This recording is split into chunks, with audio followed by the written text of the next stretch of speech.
Evangelhos de Jesus, descrito por João, capítulo 6, versículo 1. Diz assim a palavra do Senhor.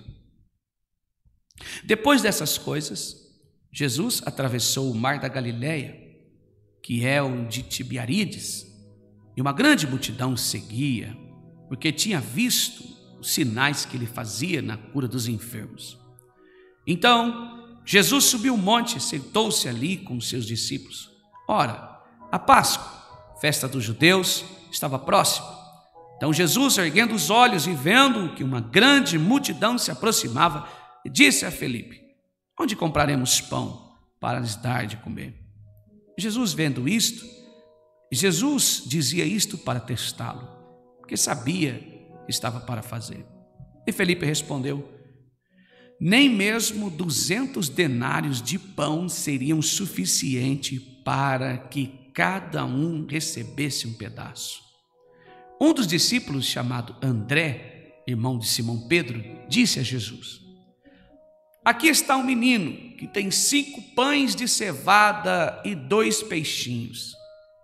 Mas o que é isto para tanta gente? E Jesus disse: faça com que todos se assentem no chão. Havia muita relva naquele lugar. Assim, os homens se assentaram, e eram quase 5.000. Então Jesus pegou os pães, tendo dado graças, partiu-os entre eles, distribuiu entre eles, e também igualmente os peixes, tanto quanto queriam.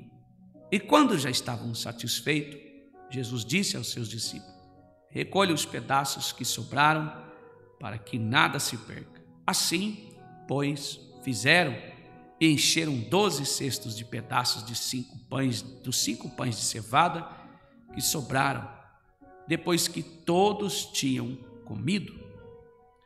Quando as pessoas viram o sinal que Jesus havia feito, disseram: se verdadeiramente é o profeta que deveria vir ao mundo.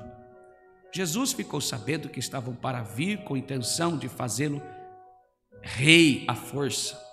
Então se retirou outra vez, sozinho, para o monte. Amém. Queridos, está entre nós a palavra de Deus, mais uma noite, neste último culto do ano de 2024. Eu oro agora em nome de Jesus, para que o Espírito Santo de Deus possa ministrar cada vida, cada alma, cada coração que está aqui. Que não seja a minha fala, mas que seja a voz do Espírito Santo ministrando no seu coração. Assim eu oro em nome de Jesus. Amém. Bem, irmãos, quando nós olhamos para essa mensagem, depois destas coisas, novamente indica a passagem de um período de tempo não especificado. Mas quando você olha lá nos livros de Mateus, enfim, essa história são contadas nos 3 evangelhos sinóticos, Mateus, Marcos e Lucas. Nós vemos que Jesus está saindo da maior pregação feita em todos os tempos. Maior duração de uma pregação feita pelo maior profeta, o maior pregador. Quem? Jesus. Aonde está isso? Sermão da montanha. Quando Jesus faz esse trabalho maravilhoso, a Bíblia diz que ficaram mais ou menos 3 dias reunidos naquele mesmo lugar, quando Jesus está falando sobre a glória de Deus, sobre a manifestação do Espírito de Deus na transformação do homem. Precisa alimentar aquela multidão. Então, o milagre acontece, algo extraordinário. Tem gente que trata esse texto como partilha. Eu creio, sim, claro. Você não vai a um lugar, não tirando os atributos de Deus, entenda bem isso, sem levar nada. Você não vai a um lugar longe com um filho pequeno e não vai levar nada. Claro que você vai levar. Mas, se mesmo assim a partilha tivesse acontecido, ou aconteceu no caso, como seria, como se daria? Você vai doar alguma coisa de você para alguém sem compaixão? Não. Jesus está ensinando a ter compaixão. Está ensinando a amar o próximo como Ele nos amou. Jesus está cuidando de pessoas aqui. Enfim, a história nos diz que ficaram ali e está muito distante de Jesus, e Jesus se compadece das pessoas que ali estão. E Ele quer alimentá-las. E pergunta a Felipe: olha, vamos aonde? Não, é muito longe, não tem onde ir. Nem mesmo 200 dinares, ou seja, quase um ano de trabalho. Naquele tempo, o trabalhador recebia 1 dinar por dia, seria 200 mais ou menos. Ali vamos dar a conta de quase um ano de trabalho de um trabalhador. Quase um ano. Nós não vamos alimentar esse povo, é muita gente. Então Jesus chama André, irmão de Simão Pedro, e diz: aqui está um menino que tem 5 pães de cevada e 2 peixes. Mas o que é isso? Faça com que todos se assentem no chão. Ou seja, deu graça e partiu o que estava ali, e dividiram, e sobrou 5 cestos cheios. É um acontecimento extraordinário. Sabe, irmãos, essa mensagem me reflete a pensar quantas coisas eu e você não valorizamos da nossa vida porque achamos que é pouco. Vir aqui dizer assim a você: olha, infelizmente a igreja atual vive muito disso. Uma fé somente no milagre. Queremos só aquilo que é afortunado, que enche os nossos olhos, que crescem aos nossos olhos. Não há força em nós para restaurarmos coisas que para nós é pequeno demais, insuficiente demais. Quando nós olhamos para alguma coisa que está quebrada ao meio, partida ao meio, não tem mais esperança, a primeira coisa que fazemos, cruzamos os nossos braços. Ou está errado?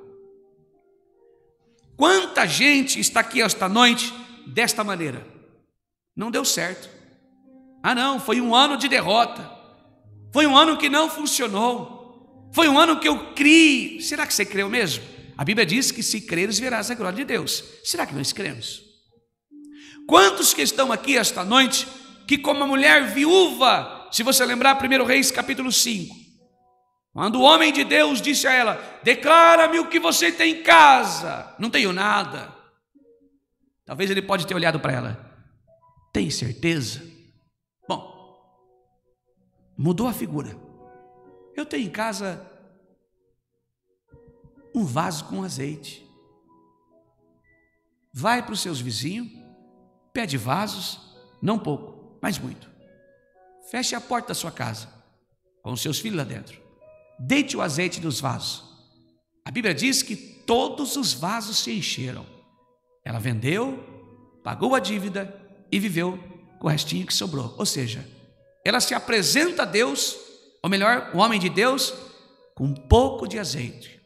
E o pouquinho que não era valorizado por ela se transformou. Quando eu olho para esta mensagem, eu vejo Felipe dizendo as mesmas palavras. Tem 5 pães, 2 peixes. Que é isso? Para uma multidão. Talvez você chegou aqui esta noite, você gostaria de me ouvir dizendo assim: ó, Deus vai multiplicar, Deus vai fazer existir onde não existe, Deus faz colher aonde você não plantou. Seria óbvio demais. Quando esse texto nos ensina a valorizar o pouquinho que temos, ainda há uma esperança, e essa esperança chama-se Jesus. Quando nós olhamos para este povo que está ali, quanto de nós que estamos aqui esta noite, que chegamos no meio deste ano, olhamos para o fundo do poço e lá estava eu, lá estava você, lá estava o seu filho, lá estava o seu marido, lá estava a sua filha, lá estavam os meus sonhos, lá estavam os meus projetos, no fundo de um poço. E Deus nos arrancou de lá.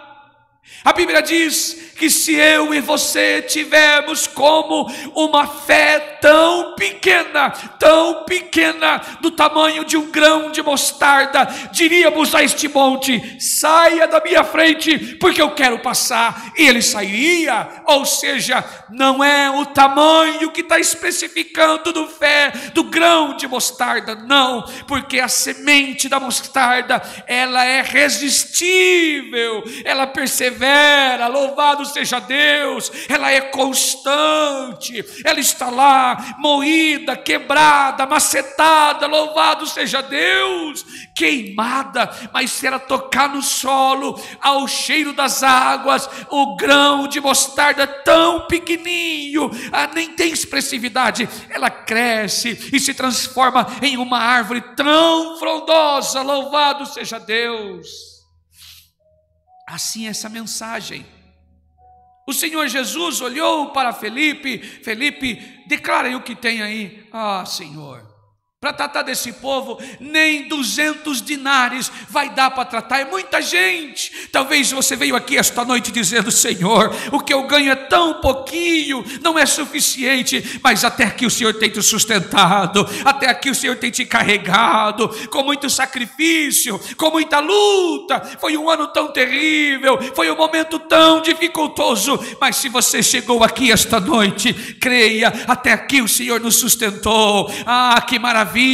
O Senhor está dizendo: é no pouquinho que Deus tem nos honrado, é no pouquinho que Deus tem nos abençoado. Seria óbvio demais, talvez você já ouviu esta mensagem pregada inúmeras vezes: Deus vai fazer multiplicar, Deus vai fazer isso e aquilo, Deus vai fazer outras coisas, mas o Senhor está nos ensinando de fato a valorizarmos o pouquinho que temos.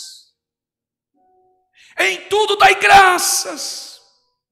Jesus olha para aqueles 5 pães e 2 peixes na mão de uma garota, de um garoto não é nada, mas das mãos de Jesus se transformou em tudo, matou a fome daquele povo. Louvado seja Deus! Há um convite desta mensagem: o seu próximo salário, nos próximos dias de 2025, vá à presença de Deus e diga: está aqui, Senhor, foi o Senhor que preparou, graças te dou, ó Pai. Eu estou debilitado, com a minha saúde tão difícil, eu recebi um diagnóstico, está dizendo aqui, que a minha enfermidade por causa da minha idade, eu preciso de um tratamento, mas o meu dinheiro não dá, eu não tenho condições para isso, Senhor, mas graças te dou, porque o Senhor me trouxe aqui, graças te dou, porque o Senhor me sustentou, graças te dou. Esse texto nos ensina a valorizar o pouco que temos. Nós cremos que Deus é poderoso em transformar, nós cremos que Deus pode fazer um milagre, nós cremos que Deus faz acontecer, faz existir aquilo que não existe, mas também nos ensina. Será que quando eu e você, o ano que vem, vamos passar a ter uma ótica diferente da nossa vida como crente, largar de ser interesseiro e sermos gratos a Deus por tudo que Ele fez em nossa vida? Louvado seja Deus! O Senhor está ensinando aqui, irmãos, que com um pouquinho, com a graça de Deus, Deus faz tanto, Deus transforma tanto. Este ano, irmãos, eu fiz plano para fazer o encanamento, a hidráulica, a elétrica da minha casa, lá na minha construção. Quanto dinheiro já passou por essas mãos? Quantos salários eu recebi? Quanto dinheiro eu já gastei? Falei para minha esposa, um dia nós estávamos aqui no construção, material de construção, vamos lá e compramos todos os encanamentos, toda a parte hidráulica e elétrica da nossa casa. Olhei para o carrinho, olhei para ela, falei: puxa vida, quanto dinheiro já passou pela nossa mão, quantos salários nós já recebemos, quanto que nós fomos para o supermercado, quanto dinheiro nós já gastamos, e um valor tão pequenininho para nós, poderia ter feito antes. Sabe o que é isso? Não valorizamos o pouquinho que temos. Aqui Jesus está nos ensinando isso. Valorize. Para você às vezes não é nada, mas para o Senhor é tudo que você precisa. Para muitos de nós não é nada, mas tem tanta gente precisando de um prato de comida, irmãos. O Senhor está ensinando isso nesse texto, eu não vejo outra coisa. Quando Jesus olha para aqueles homens, para aquelas crianças sentadas na relva, precisando comer, olhou para os que estavam ali e disse assim: espera aí, você tem 5, dá para dividir com aquele que não tem. Você tem 10, dá para dar na metade para o outro que não tem. Talvez você está aí do outro lado falando: então dá o que é seu. Irmão, eu já tenho me doado bastante e continuo me doando. Continue você também no próximo ano. Eu estou cansado de ver gente na internet, nos lugares, dizendo assim: olha, não contra quem não acredita em Deus, mas a culpa daquele que não acredita em Deus vem de mim, de você. Por que vem de nós? Aquele que não crê em Deus diz assim: ó, se Deus de fato existisse, os irmãos lá na África não estavam passando fome, o interior, lá no meio do mato, do sertão, lá do Brasil não estava passando fome. Sabe por que estão passando fome? Porque infelizmente eu e você não temos compaixão, porque eu e você não valorizamos aquele real que nós jogamos fora. Eu e você não valorizamos aquele prato de comida que a metade vai para o lixo. Eu e você não valorizamos. Os nossos irmãos da África estão passando fome, porque Deus criou a mim e a você para ajudá-los, e não ajudamos. Tem um monte de gente praticando roubo e tirando a lã das ovelhas, porque tem gente interesseira a dar tudo que tem para mudar a vida, quando esquecemos os nossos irmãos. Esse texto está dizendo isso. Diz assim: olha, partilhe o que você tem, divida com os outros, valorize o que você tem, porque foi Deus que deu, porque foi Deus que preparou. Chegarmos até aqui, irmãos, não foi fácil, mas nós poderíamos ter feito melhor se olhássemos para as bênçãos do Senhor, que são abundantes. Mas se temos um cesto cheio hoje, queremos 3 cheios amanhã. É ou não é assim? Eu e você somos assim. Não.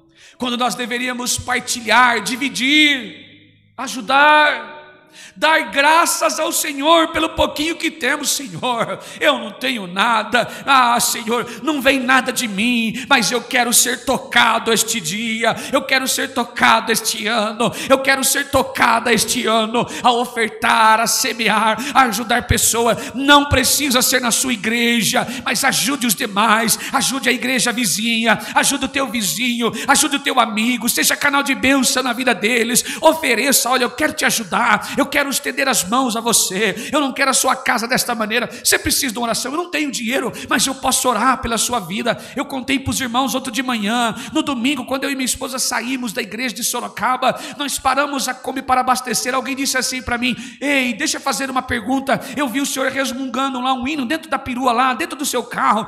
Eu estava resmungando: você é evangélico, eu sou um cristão, louvado seja Deus. E ele falou algo bonito para a minha vida: dividir, irmãos, a paz de Deus. Tem crente que só encosta no outro para reclamar, para falar mal do ministério, para reclamar da comida, da bebida, do banco da igreja, para reclamar da pregação. Oh, que palavra maravilhosa! O Senhor está dizendo: quando é que eu e você vamos ter compaixão? Quando é que nós vamos decidir ter compaixão dos nossos irmãos? Amar os nossos irmãos. Quem ama, perdoa, ensina, educa. Quem ama, adverte. Quem ama, estende o braço, estende a mão, empresta o ouvido, empresta os ombros. Quem ama faz isso, irmãos. Quem ama se doa. O evangelho não é retirar, o evangelho é se doar, é se entregar. É isso que Jesus está ensinando. Sabe por quê? Para concluir a mensagem, leia o último versículo. Jesus ficou sabendo que estavam para vir com a intenção de fazer o rei à força. Infelizmente tem gente que sobe aqui e quer ser rei, quer reinar sobre as pessoas. O evangelho não é reino, o evangelho é se doar, não é reinar sobre as pessoas. Evangelho não é ser servido, é servir. Jesus subiu ao monte, pregou para as pessoas, fez este maravilhoso sinal. Logo o povo quer colocar ele para ser rei. Não. Se você olhar para o versículo 16, da parte B, o Senhor está dizendo para os meninos, para os discípulos: saiam daqui. Por que ele fez isso? Porque a multidão começou a aclamar ele, a elogiar demais. Elogio é perigoso, infla a nossa carne, Faça com a mão direita, que a esquerda não venha ver. No ano que vem, sejamos mais gratos a Deus que faz, que opera, que transforma, que restaura, que muda a história. Ajude o próximo. Sejamos canal de bênção, não pedra de tropeço. Não permita que o orgulho, a razão, entre no seu coração, a altivez. Não queiramos reinar acima da palavra de Deus, porque a Bíblia diz que só o nome de Deus está acima de todas as coisas. Que eu e você possamos meditar na palavra do Senhor. Dê ao Senhor o que é dele, a honra. Damos ao Senhor o que é dele, a glória. Devolvemos ao Senhor o que é dele, o altar. Eu e você, servos, súditos, adoradores. Louvado seja Deus. Valorizemos o que Deus nos deu. É bondade, graça e misericórdia. Esta é a palavra. Deus seja louvado. Amém.